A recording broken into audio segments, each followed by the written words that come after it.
With the help of Hashem, we are learning Shabbos Daf Lamed Ches. We left off on Daf Lamed Zayin Amid Beis, the last line from the Amid. We are learning the sugya both of Shehiyah, and today we're going to go into Chazara. So firstly, the big question is what happens on Shabbos if food was cooked? Now, as we are learning, there's cooking that's violating Bishul Midoiraisa. There is the topic of our Pedic, which is people that are doing Bishul Midarabanan. There is a concept of cooking food, God forbid, B'mezid. There's a cooking food, B'shoigeg, and they could be different.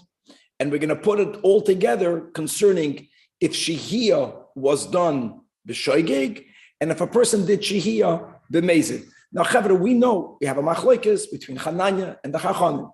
According to Hananya, once the food reached Kameichel ben Rusoi, there's nothing wrong leaving that food on the stovetop, even though there's no blech on it, even though it's not Garuf and Katan. So the question will be, according to Hananya, what happens if someone forgot food that wasn't even Kameichel ben Rusoi or Avar b'mezid? Similarly, the same question will be L'chachamim. According to the Chachamim, as we have been learning, if the food only reached the level of Meichel ben Rusoi, you certainly may not leave it on the stovetop prior to Shabbos without doing Garuf and Katan. But we also learn details, okay? Now, once it's Mavashal called Sarchai, Mitztamek, Veraloi, for sure, you don't need to put on a blech, even L'chachamim, Mitztamek, the Yafaloi, that's what we learned yesterday. There's a difference of opinions. Bishitas Chachamim. So whether it's Chananya or Chachamim, the topic that we'll learn about on Lamed Chesam Adalaf will be whenever a blech is needed, what happens if shachach and you left it on the fire without a blech? And furthermore, what happens if you put it there on purpose? Now, Daf Lamed Ches Amad Aleph in the bottom, going into Daf Lamed Ches Amad Beis, we'll be speaking about Chazara. Now, there are ultimately, as we have in Shulchan Aruch Reish and Gimel, these are such important halachas to learn. There's a total in Shulchan Aruch of 5 preconditions that are needed for one to be allowed to remove food and to put it back on the blech on Shabbos. Actually, 2 of them are spoken about in our sugya. The other 3 are mashma, in between the lines, taken as a given. And the 5 details that we are mentioning, some of them are ma'akev and some of them are not, and some of them are subject to big arguments. But we're going to learn on the Lamed Ches is the concept of oidon biyodoi, that when you remove something from a blech on Shabbos, for you to be allowed to put it back, it has to be in your hand. We're going to learn about the other klal, that when you remove it, datoi lahachsev, not only does it have to be in your hand, but you also have to have intent to put it back on the blech. And what I just said right now is only true according to one of the 2 girsois that we have in the Gemara. We're going to learn a more lenient approach in our Gemara, either oiden biyadoi or datoi lahachsev. We paskin l'chumra. The other 3 dinim that are brought down in Shulchan Aruch, which is basically a given, is that even if the first 2 were met, you had in mind to put it back on. You kept the handle in your hand. But the food itself has to be mavushal called sarkai. Even though we keep on mentioning that the Ramah, Paskins like Hananya, as far as Shehiyah is concerned, once the food reached the level of Kameichel ben Rusoi, it's called cooked enough, and you don't need to leave it on a blech. But for you to put it back, the food has to be cooked, called sarkai. Number 2, that the fire has to be covered. Gruf and ketuma is needed, it's a given. And then the 5th one, the most controversial one, is that does the food have to be roisachas, burning hot for you to put it back? Does it at least have to be a little bit warm? And that's where you have a variance of opinions that already goes into other topics of bishul, achar bishul, by lach, by yovesh. But these basically just touched upon the 5 general preconditions, assuming the 5th one is it has to be warm, or some people say it has to be hot, in order for you to be allowed to do chazara. And then we're going to have on Daf Lamed Ches Amid Beis another Mishnah. The first, there's going to be one in the bottom of the Amid that will be tomorrow's Daf. But the Mishnah will be that everything we learned until now, sai when it comes to Shehiyah, sai when it comes to chazara, is when we have a kira. And as we spoke on in the intro, then the kira was a certain type of stove / oven where the top and the bottom were of the same width. It didn't or doesn't retain as much heat as the tanur. A tanur is a rounded type of oven where the top is much narrower than the bottom, and the entrance place to go in and out, if you want to put things in, is from the top. And all of that created a tanur that retained a lot of heat. We have been learning everything until now only when it comes to a kira. And we mentioned that almost all the poskim, except that our ovens and certainly stovetop have a din of a kira because there's a lot of ventilation going around. It doesn't retain as much heat as the tanur. Then there's something called a kupach. That's chaf vav or kaf vav peches. It's square, but it's much smaller. There's only room on top for one pot. And because of that, it retains more heat than the kira. And as we will see, the more the heat, whether let's go with either mechzek mavashal more. Another inyan is that even though, for example, we learned in the beginning of Pedikira that if the fuel that you use was straw or stubble, since it gets burnt out so quick and it doesn't leave any coals, there's much less chashash, or there's no chashash of shema yechata. Why would you stoke it? We're going to see that's not true, that in the tanur, even kash and gevava, because of its heat, could have a spark or two, and people might be yechata there. So the hotter, the more chomer we have to get. So ultimately, there's going to be three levels. Everything that we learned until now was kira. A little bit hotter, a little bit more chomer is going to be the kupach, and then the most chomer is going to be the tanur. And without any further ado, chavra freilach, let's go to the bottom of the Aflamet Zayin Amid Beis. Says the Gemara, Bo'u minei Rabbi Bar Abba. They asked from Rabbi Bar Abba, the Aflamet Ches. Shochach kedei al gabe kira. If a person left by accident, they forgot a pot on top of a kira.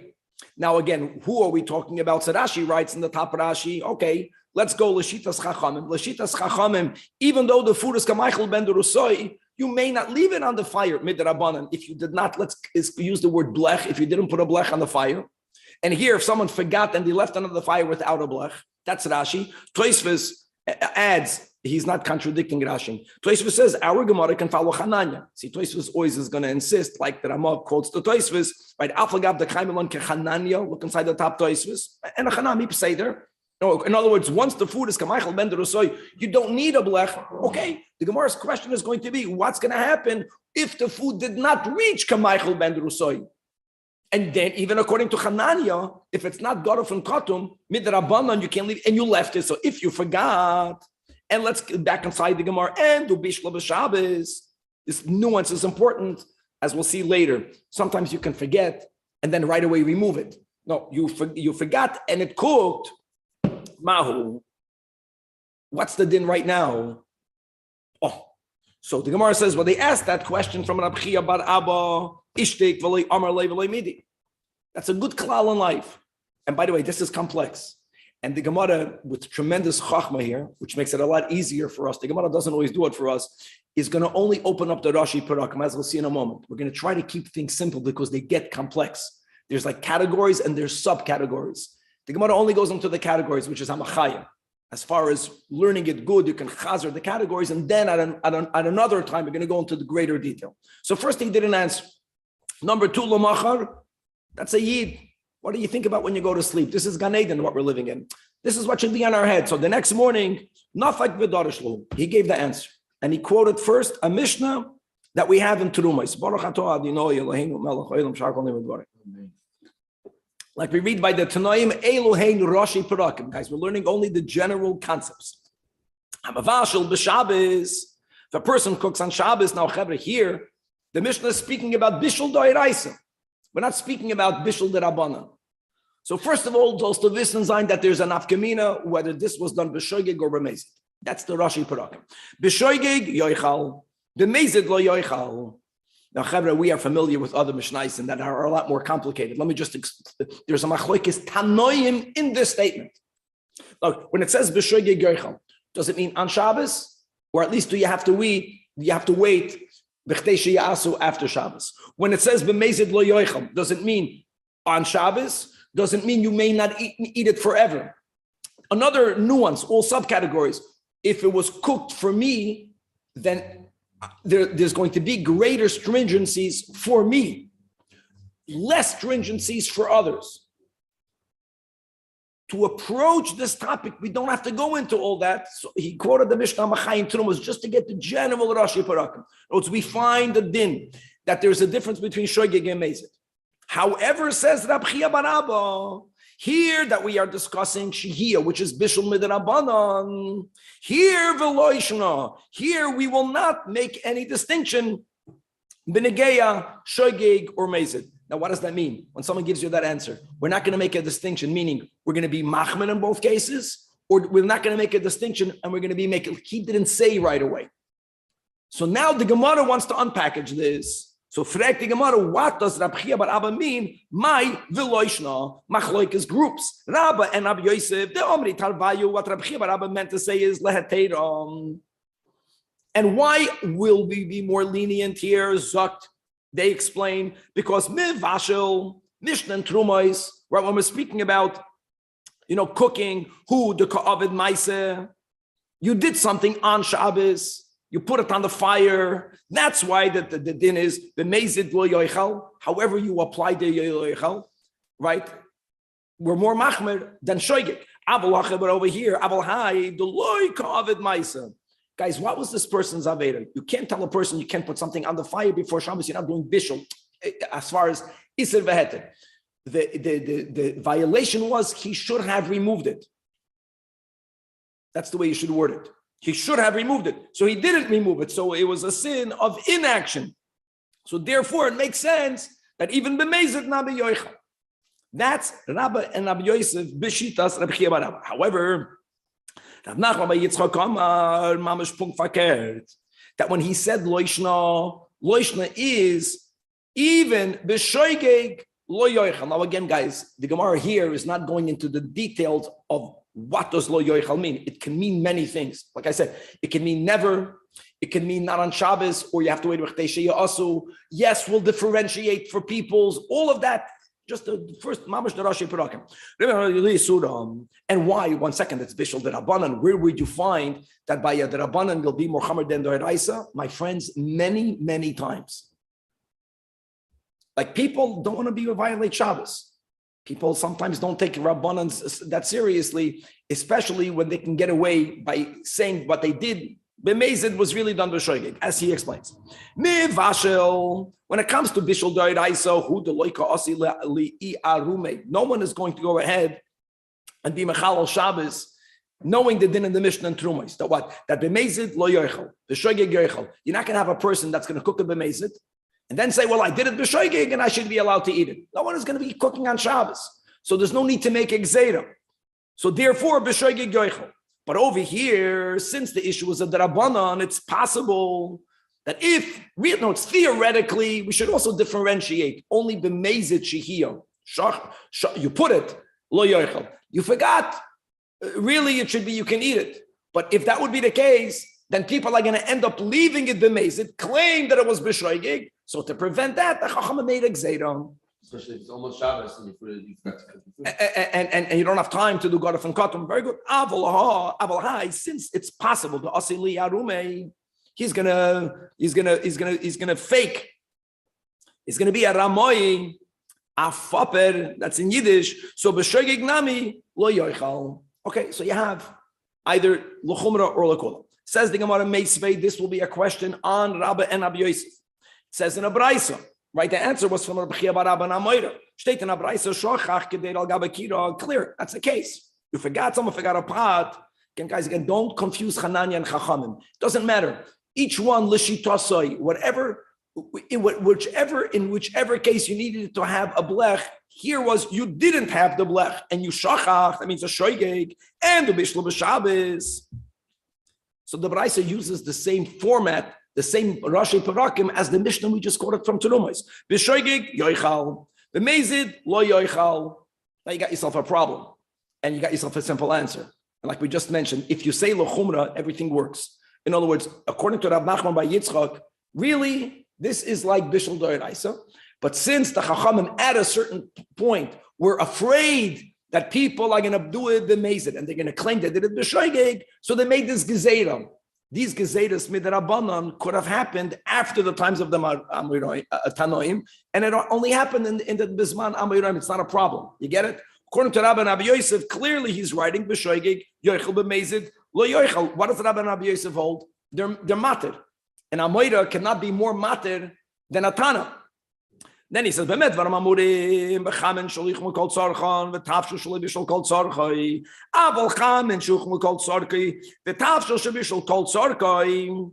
If it was completely, the water was hot, completely hot. If the food was completely cooked, then bein b'shoigig, bein b'mezid, yoichal divrei Rav Meir. Okay. In other words, Rav Meir holds that the Isra Achila that we have in the beginning of this brisa is only if the food was actually cooked, right, against halacha on Shabbos. Here, if the food was completely cooked before Shabbos, Rav Meir says you can eat it regardless. Rabbi Yehuda Oimer, chamen shehuchmu kol tzarkon, if the water was completely heated up. Now, let's go back to what we learned yesterday. What happens if water that's completely heated up remains more on the fire? Only a downside. I know the word mitztamik means to shrivel. Water doesn't shrivel, but water evaporates. It's the same nekuda. And there's no upside. By foods, many times it gets tastier. The water doesn't get better. So by chamin, shuchma kol tzarkan, then indeed Rabbi Yehuda's moida post facto that mutarim mepnei mitztamik veraloi kafshel shebishel kol tzarkai asur. Right, he disagrees with Rav Meir, the Pnei Mitztamik v'yafaloi. And a few examples. Even if food is completely cooked from before Shabbos, but you left it on the blech. Guys, we're leaving it on, not on the blech, on the fire without a blech. That's the issue. And as it stays on the fire, even though mitzad echad, it's losing its moisture, but it's becoming tastier. Here we have ited examples. We missed Yud Samach yesterday with all of the cooking examples. Kruv, cabbage, pulin, beans. Look at the Gemara now. Basar taruf. Basar taruf is great. Basar taruf means minced meat. What was the last thing we learned yesterday? That was the greatest thing. That when it comes to people who want to serve food to guests, it's always halachically mitztamik v'raloi. Because even when food gets tastier as it remains on the fire, you would rather, when it comes to yourself, that's what it's mashma, quality over quantity. I'll have a smaller piece of flesh, but it's going to be tastier. When you have guests, many people want to show how generous they are. They would rather serve the guest a bigger piece of meat, even though it's not even tastier. So as time goes on, it's always a raloi to the balabas. So that's why it says basar taruf, because we're giving examples of mitztamik v'yafaloi. If it would be pieces of meat, again, it's a given that people have guests on Shabbos. Or doesn't have a guest on Shabbos. If you have a real, not minced, but a shtickle meat, then it's automatically mitztamik v'raloi. That's why these are examples where it's then asur. Just don't serve me kruv and beans, please. Aha, here we go. It's samach, we need you. Now, b'cholam mitztamik v'raloi muter. Now, guys, I know you're going to jump for a second because we learned yesterday, Mamash on Lamed Zayin, Amud Aleph, Rab Meir and Rabbi Yehuda, and we got to resolve that. I know it doesn't fit with what we learned yesterday. We're going to address that in a moment. But first, coming back over here, Ktani Miya Vashteit, that if you have a tafshel, Shaloi Bishel Kol Tzarkoi, the Braisa says, hello, you can only eat it if you left it there b'shoigig and not b'mezid. But Rab Chia did not make a distinction. So Bish, according to Rav Nachman by Yitzchak, that understands Rab Chia's psak lechumra. You can always go lechumra. It makes sense. Kan, meaning the Braisa, koidim gezeda. And before the gezeda, they didn't change the Rabbanim, mirrored the din doiraisa, the Mishnah that we quoted from Terumais. The mezid lo yoichel, the shoigeg yoichel. Guys, I just want everyone to appreciate how kind the Gemara is that we're only speaking about the Rashi Parakim, because the details get complicated. This is simple. And here means Rab Chia Barabba, at the times of the Amiroim, they were afraid that Dilma Asili Arume, someone is going to leave it on the fire, b'mezid, and claim it was b'shoigig. So they made a gzeira. We're always machman. According to Rabbi Yosef, the Amri that Rab Chia Barabba was leheteira, memanavshach, koidim gzeira. If the Braisa, then kashya mezid. Or if there was meikir adin, it's always mutter. Then why is the Braisa being machmer? And if the Braisa is la'achar agzeira, is ukashinamishoigik. And therefore the Gemara says, guys, indeed, kasha. Now I know that normally kasha is not tiyufta. Every time tiyufta means completely checkmate. Kasha means that there's a way to faren for it. The Gemara doesn't say here how you can answer it, but Chevra, what we are basically doing in our Gemara is that we are accepting that Rav Nachman bar Yitzchak's understanding, Bishitas Rav Chia bar Abba, is the correct one. He Loishna means that by shehiyah, look at the irony, if you needed to put a blech on, bein lechananya, bein lerabanan, whichever place the food was at, and you didn't, even though shachach, the food cannot be eaten. What does that mean? We'll leave it for another time. Just to know that normally not be eaten normally means not to be eaten on that Shabbos, and even after Shabbos, but not that lo yochel oilamis. Okay. Now, my Gzeita, what led to the Gzeita? We spoke this out already by heart. To Amar Rabbi Yehuda bar Shmuel, Amar Reb Abba, Amar Rav Kahana, Amar Rav Bat Chilam. Initially, Hoyo Oimrim Hamabashal b'Shabbos b'Shoigeg Yochel, which is true. B'Meizid lo Yochel. And not only was that the din by Bishul de'oraisa, oh, sorry, when you v'hu adin l'sheicheach, meaning if you forgot cooked, that's halachically not cooked food, that's not cooked on the blech, on the stove without a blech, on blech before Shabbos. However, it's mamash clear. However, Misharabu Mashin b'Meizid came along people and they said, listen, it's not even Shabbos, and I'm going to leave it. And they would claim later that shechechem anu. Why would they say that? Because b'shoigeg, they know everyone allows you to eat it. So chazru v'kansu al hashecheyach. Okay, very good. Now, before we go on, we learned yesterday Rav Meir and Rabbi Yehuda. Rav Meir Bechlal didn't fit with the Mishnah.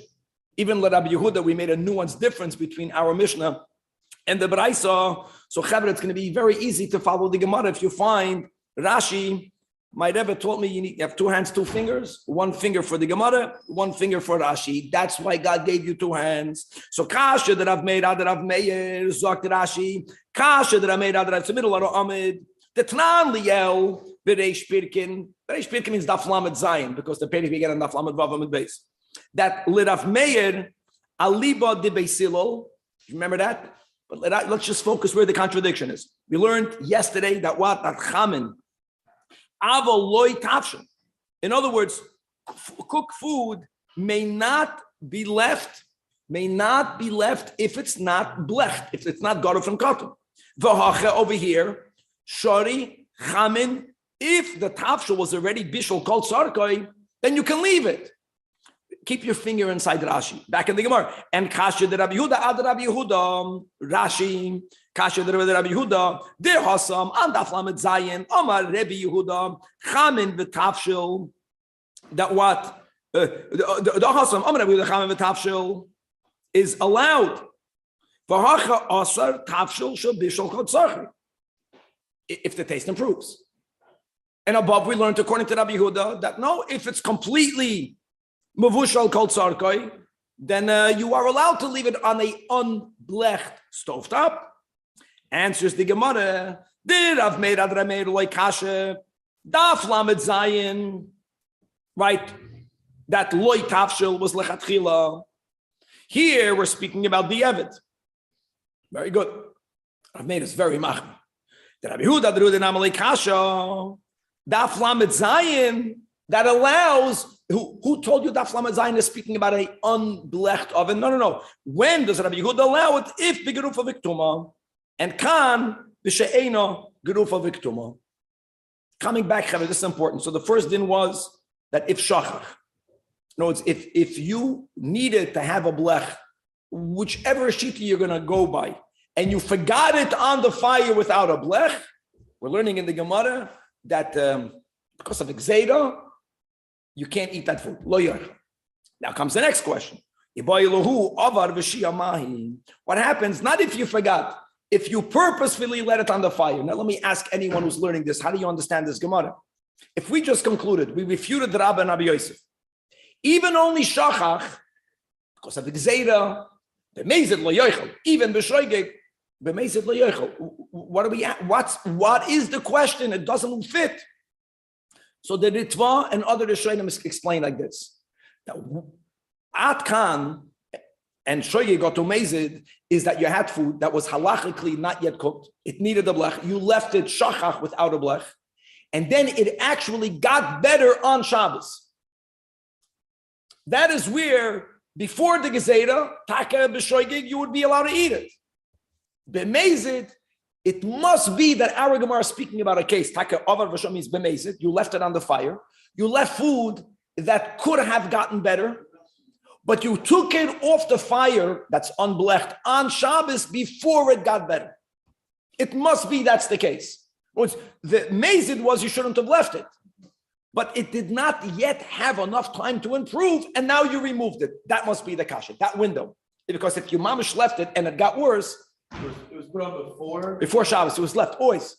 Left on unblech. It was whether you're chananya or another one. Yes, it was left. Very good. It was left where you needed to put a blech. And it cooked past that point. And it went into Shabbos, but it didn't stay enough time for it to get better. So it's now after machal that you still cook chananya, or it's still before? It's still before. Very good. It's still before. In other words, it did not yet improve, because if it would have improved or gone beyond, even only mitzvah, then for sure not. We just said b'shoigig, not what's the kash. It's very interesting. The Gemara didn't clarify it, because many of these questions were not asked at the same time by the same people, but they compile different discussions. There is a flow, but there's a lot of info missing. Okay, so we say mi konsura banan, for the very fact that you b'mezid left it on the fire, just because you saved it by you removing it on Shabbos, guys, from the fire prior to it improving. So what?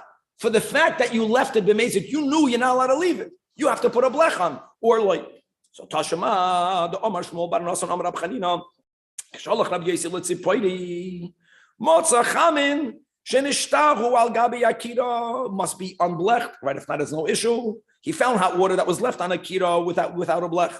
V'lo yasar lahen, that's by hot water. But beitzim mitzumakos, when there were shriveled eggs, shenishtahu al gabi akira. Let's go chevra lechachamim. That it's called mitztamik v'yafaloi. In other words, and therefore you would have to put a blech on, and they didn't put a blech. V'asar lahen. And again, to make this fit the kasha, in other words, the case was that it was removed right after Shabbos came in. Didn't improve. And my lav lo oisa Shabbos. It was left b'mezid. It was left b'mezid. Yeah. That's exactly the case. No, it's l'chayda, you have a raya. So the Gemara says, how do you know that? You have no proof. Maybe all he said was, you can't, he was telling them, don't do this again. When someone does something and he says, asur, meaning, don't do such a thing. But maybe since they removed it from the fire before it got better, maybe he would allow them to eat them. So this story doesn't resolve. So this remains an unresolved boya. Now, before we go on, back to the chef, you speak about eggs. What eggs improved on the fire? Like hard-boiled eggs? So the answer is yeah. And if it doesn't work that way in your kitchen, so what? It means nothing. You have to know what the Torah says. The Torah says that eggs, the longer you boil them, the better they get. Mechlal the beitzim mitzumakos, number one, because you have to understand something. If the egg was fully made before, then it's a non-issue. Even like chachamim, you don't need to put a blech. You know, question mark, azoi, question in azoi, exactly. The raya is to Amar Rab Chama bar Chanina pam achas nis orachti ani veRebbi lamakam echad. We were both at the same place, guys. This is not on Shabbos. This is on a weekday. And they brought to us eggs that were so shriveled they were ke'uzuradim. They were like sorb apples. In other words, the eggs shriveled up. And v'achalnu mehen harbe. So tzemach, when you put your hard-boiled eggs on the fire, see what happens. See how little they get. The longer they are in the fire, the better they get. People put them in cholent overnight. People that's I know we have a chef. Exactly. Why? Because if they would get dried out and they would be bad, you wouldn't put it in a cholent. Egg is something that taket can get a little shriveled, but the yafalahen, so it needs to have, according to the Chachamim, a blech prior to Shabbos. Chava Atkan, the Rashi Perakim of the Sugya of Shehiyah, and now we're moving on to the second bave, to the second clause in the Mishnah, the intro, clause 1, clause 2, Mishnah Daf Lamed Beis, that speaks about Chazara, Beisil Aloimrim, Af Machzirin. So let's go into the preconditions, like we mentioned, what exactly is needed for one to be allowed to replace food on the blech, on the fire, on Shabbos Kodesh. Amar Absheshes. This is Basil. According to the one that says that you should know that's true even b'Shabbos. Hello, what are we talking about? What we're talking about Chazara during the week. I love these Gemaras. Like without Rashi, you don't begin to understand. So we mentioned in the intro that from the 5 preconditions that you need to be allowed to replace food on a blech, the 2 that are explicitly spoken about here in Shabbos Daf Lamed Ches is datoy lahachser. You have to have intent when you remove it that you're going to replace it. So there was a havamina to say that you can only replace it if you removed it at a time or in a way where your intent is evident. L'mashal, if someone is going to remove now cholent Friday night, have a little bit of cholent. Everyone knows that cholent is for Shabbos day. So it's evident that you want to put it back. Maybe only then, indeed, are you allowed to put it back. If you remove your cholent Shabbos 4 p.m. after the second Fabrengen, even though you really want to put it back on the fire for the other chevra that are coming after an hour, it's not evident. The observer says, okay, that's it. It's already the Shabbos afternoon. One might have argued that it's not enough for you to have daitoi lahachsid. It has to be golui. So that's the chiddush of it doesn't have to be golui. But it's not only if you remove Shabbos day food Friday night, can you return it Friday night, machzir and afilu b'Shabbos, even though you removed it at a time. Where most people, when they would remove it, then they would never put it back on the blech. As long as you're going to do what it says later, including here, you'll have kavana when you removed it to put it back. You can put it back. And va'af Rabbi Oishia savar af machzirin, even when you removed it on Shabbos, Rashi says the loy muchacha. It's not evident. The shakalei adatel lahadurei. Is that why the Alter Rebbe paskins we have to keep our hand on it? No, that's a separate thing. Tzamach, and we're going to have that in the Gemara soon. It's so good. We learned a little bit Shulchan Aruch, and we're going to see the source, and we're going to see there are 2 girses in Chizki, I think, whether you have to have both in your hand and kavanos lahachsin, which is how we paskin, or one or the other. We're going back. We learned Shulchan Aruch a little bit, and now we're going to go back to the source. We were once standing in front of the great Rabbi Avraham, and we brought up to him a kettle of hot fire that was on a blech. We removed it. Now, the blech and the hot fire was on the dioita tachtoin. It was on the lower story. The great Rabbi was on the elyoin. Here also, there's a link. That's the word, the way that the Shainim learn. That when you take it out of the room, it's not evident that you plan to return it. Similar. It's when you remove something and then you right away return it. The fact that they went to the Yoina, that must be the link. So it wasn't muchacha milsa what the intent was, but we went upstairs. And we poured for him a hot cup of coffee, tea, whatever they had. And we put the koimkamois, we put the kettle back on the blech, on the fire, on Shabbos. No,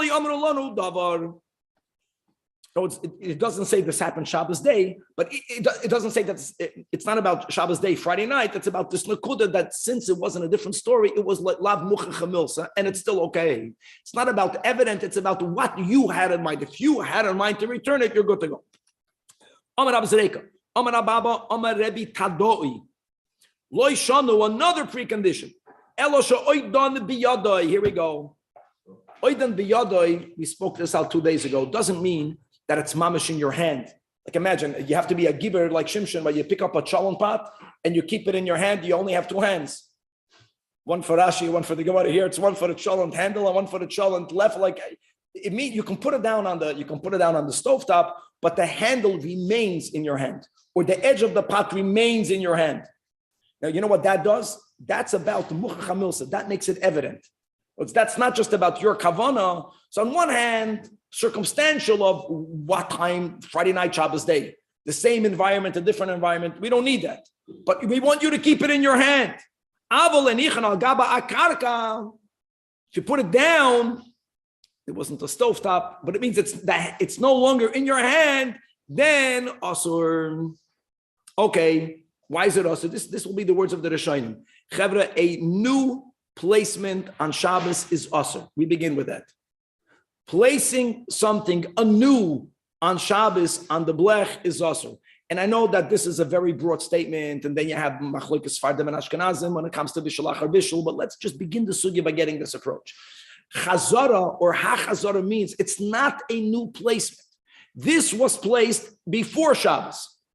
You're removing it wasn't a full-fledged removal. So it's oidan biyadoi. It's not on the floor. So now it's called replacing and not new placing. Good. Amar Rab Ami, I want you to know that Rabbi Tadoi, the Avad Ligarmeyu, the Avad, he only speaks for himself. He only speaks for himself. We don't take that chumrah. We need for you to have kavanah. That yeah.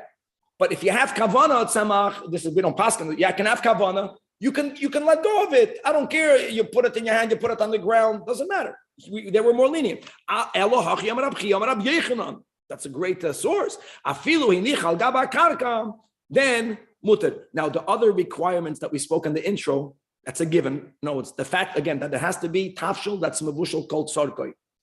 That the fire has to be gadol for katum. There is no shita anywhere that will allow for you. We learned the first half of the amid, the first amid, half of the daf today. What happens if you did shihiyah without a blech?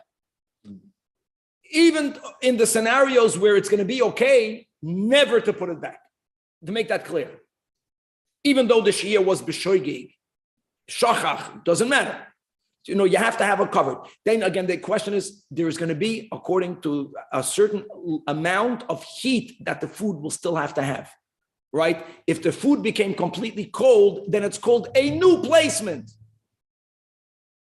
He's not, the only leniency is regarding the concept of still in your hand. Why? Because according to Rabbi Yechanan, all you need is kavanah lahachsa. And now the Gemara says, actually, Pligi ba Rav Dimi and Rav Shmuel by Yehuda, and both of them in the name of Rabbi Elazar. There was a machlekes what he said. B'shmei Rabbi Elazar Amrei Kama Chad Amar. Listen to version number 1. Ba'oidan biyadoi mutal gaba karka. V'chad Amar. I'm sorry. Slicha. Oidan biyadoi. I gotta make drink. Oidan biyadoi mutar. Al gaba karka asur. As we just quoted in the name of Rabbi Yechanan, Nami Muter. Now, Amar Chizkiya Mishmeid Abaya. And guys, this is going to be very important. There's going to be two versions of what Chizkiya said. Version number one is we'll see clearly you need both. You need to have it in your hand and you have to have intent. That Chal the Amrat Oidan Biyadoi Mutar. Just because it's physically your hand is still on the handle, you have to also have intent. Also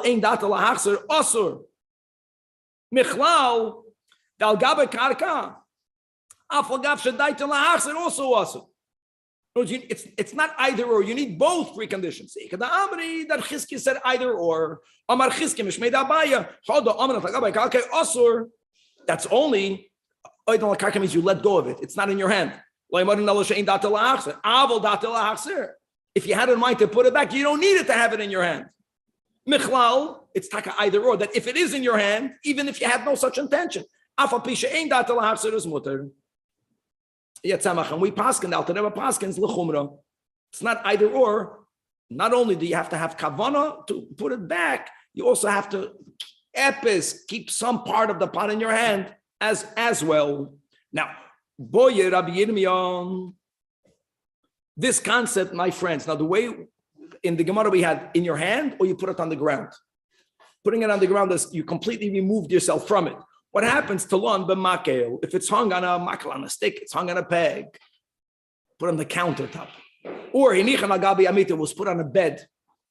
You didn't remove yourself as much as putting it on the ground. Didn't answer. Boye Ravashi, I have another question. Huge. By water.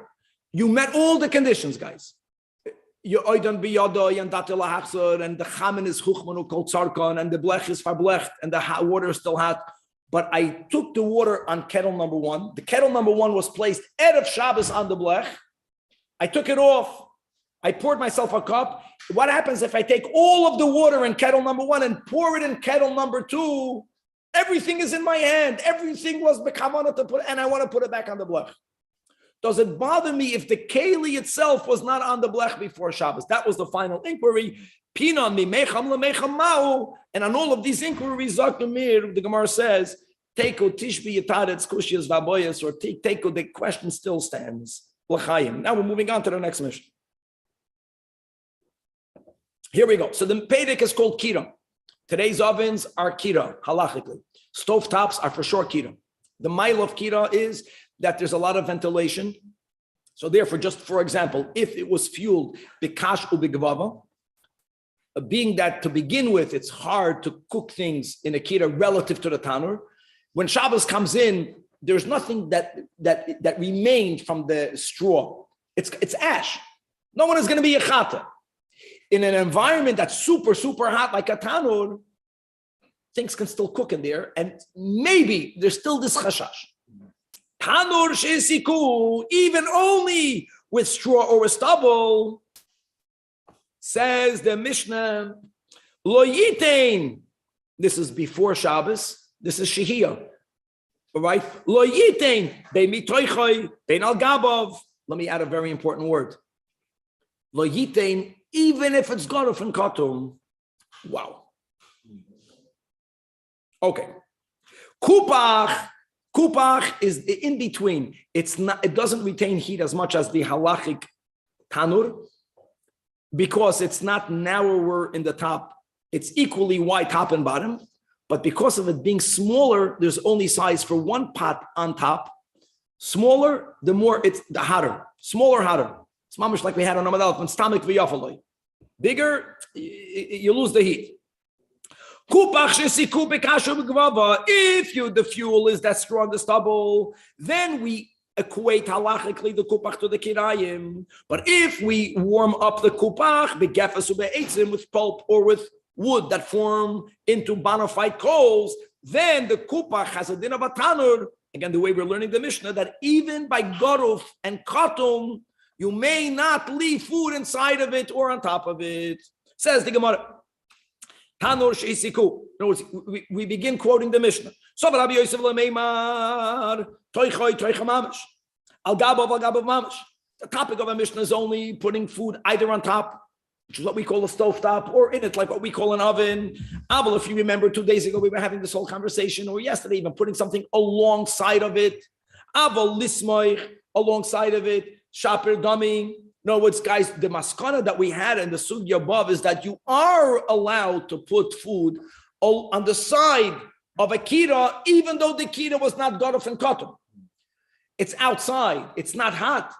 Outside is outside. So they thought to say that even though it's a tanur, you are allowed to do it. And Abaya challenges. Ezvei Abaya says the Mishnah, right? Our Mishnah, kupach shesiku, depends. Bekasha begavava, it's like a kirayim. Kirayim means you are allowed to put it on top or inside, with all of the pratim, right? With you have to have garden from katum, but you can do it. There's an eitzim. Bekafel sube eitzim, then it's categorically prohibited. It's like the tanur. Now look at Abaya's inference. What's mashma? Ha kikira. If it would have been like a kira, then you would be allowed. But 1 second, how would you be allowed? How would you be allowed if we're speaking about something that's not garuf from katum? Ilema al gabov. That if it would have been like a kira, then you would be allowed to put something on top, to leave it on top. How? How can you be allowed? That was the whole beginning of the Pedic. Ella kira.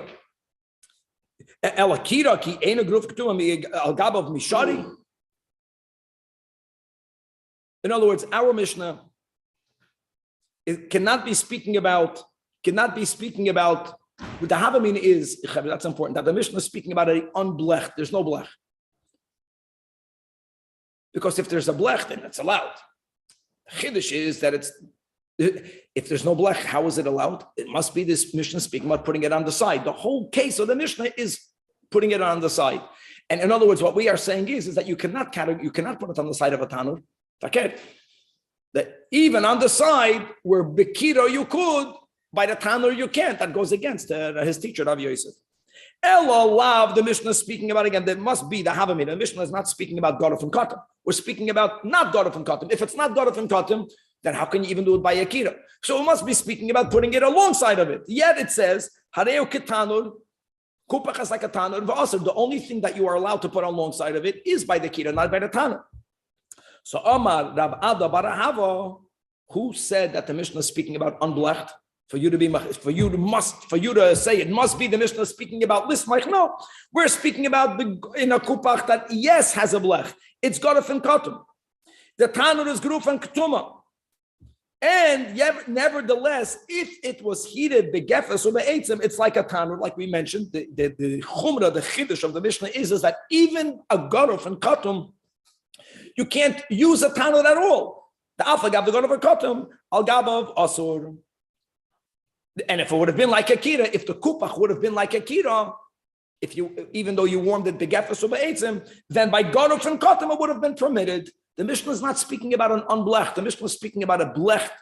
And that's the chiddush of the Mishnah. It's not about the kira. The chiddush of the Mishnah is concerning the tanur and sometimes the kupach. If it was heated up, begefes or be'etzim, that even though it's garuf and katum, you may not place food on top of the tanur. So it sounds like it resolves that next to it is allowed. If we're talking about the more chomer din of putting it on top. Could be. Kira, the Gemara said above, for sure you can put on the side. That means today you can put something near your blech. That's what we're talking about. No problem. Not only that, if you put it on top of a pot that's on top of the blech, it's also called on the side. In other words, you're putting it on a place that it cannot even reach Yatzui Levis. That's not a problem. Very good. When it comes to a tanur, machlekes Rabbi Yosef and Abaye. Okay. Says the Gemara weiter. Tanya kavasi the Abaye. See, Abaye is more machmer here. Abaye is saying that by a tanur, we don't have a tanur today. But if you have a tanur, you may not place it on the long side of I'm not saying we. I'm saying I don't have a tanur. So the normal oven that you have in your house, dinoi, kekira, because since it gets open from the side, a lot of air goes into it and it cools it down. I want to say something else, and I'm going to get to ovens, which is not the topic right now, is that the challenge with an oven is that when you open up the oven door, you are, according to most poskim, directly causing the fire to go up to keep that standard heat, unless you have a real Shabbos oven. And the poskim say it's much worse than the refrigerator. For example, when you open the fridge door, you are also causing eventually the motor to cool it off. I'm not the expert, but the experts say by a fridge, it's more indirect, which is a huge key yisoid in Hilchas Shabbos, just like you have the same yisoid similarly when it comes to Hilchas Nezikin, direct or only indirect. So when you open up your door in New York and it's freezing and the heater is on, yes, you will at some point indirectly cause for the heater to go back on. You open up your fridge door and warm air comes in, you are indirectly causing for the motor to go back on. Masha Enkein, when you open up an oven, that's the way they paskin. It's much smaller, and it's made in a way that you open up a door, the fire is going to go up. That's another whole topic concerning our ovens, even though dinoi kikira as far as the heat is concerned. Okay, coming back over here. Tanya was the Abaye again. We're speaking about can you put something alongside a tanur? Abaye was the machmer. Yeah, the second white line. If it was warmed, even with this like flimsy fuel with straw and stubble, befedish. Hello, ein soim chinloi. Even bekashu, you can't put even something alongside of it. You can't put something al gabov. And the ain't tzarech you can't put something l'toichay. The ain't tzarech if the tanur was fueled with gefes or eitzim, which have more chomer, that it's shaykh even more shema yechata begachol. However, that's the high. That's the worst. Down one notch. Kupach, the smaller. There's only room for one pot. In other words, it's like a square. It's not narrower in the top. It doesn't retain as much heat as a tanur, but it's still hotter than the kira, a kupach. Shesiku bekashu b'gvava. If the fuel was taka, the straw, then yes, soim chenloi. Listen to these words. But the ein noisnan al gabav. Not only can you not put it on top, But then it becomes mamish like a tanur, meaning ve'ein soim chaloi. It can be feirush. Here clearly you see like Abaya.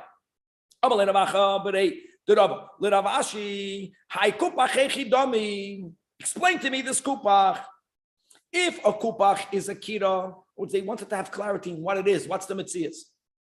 Even though it had different names, so everyone knew it was something different. But if in principle, and the principle will be this, it's wide on top like in the bottom, and now it's a size issue. Why would it have a different name? I don't know. But if he thought it's something else, but halachically it should be like a kira, then afilu begefes ube'etzim. I mean, guys, that was the beginning of the Spedic. What did we learn in the beginning of the Spedic? What are we pasking right now? That as long as it's garo for katum, we pasking like Basil, right? If you cover the fire, then and like Rabbi Yehuda, not like Rav Meir and over there in the beginning, Daf Lamed Zayin. Then nami, then you should be allowed. You should be allowed by garo from katum, like a kira. And ikatanur dami, then afilu bekashu begvava, nami, not even to put it on the side. So that's the point. So he told him, yeah, what you want to know what a kupach is? Nafish havle medikira. It retains heat more than the kira simply because it's smaller. Look at the klal. The bigger, it was a rectangular dekira. There's room to put on its rim 2 pots. So therefore, the more air went into the top. Didn't stay that hot. This is simply smaller. And the zutar havle, but it has less heat than the tanur. Heiki damir kupach and heiki damir kira.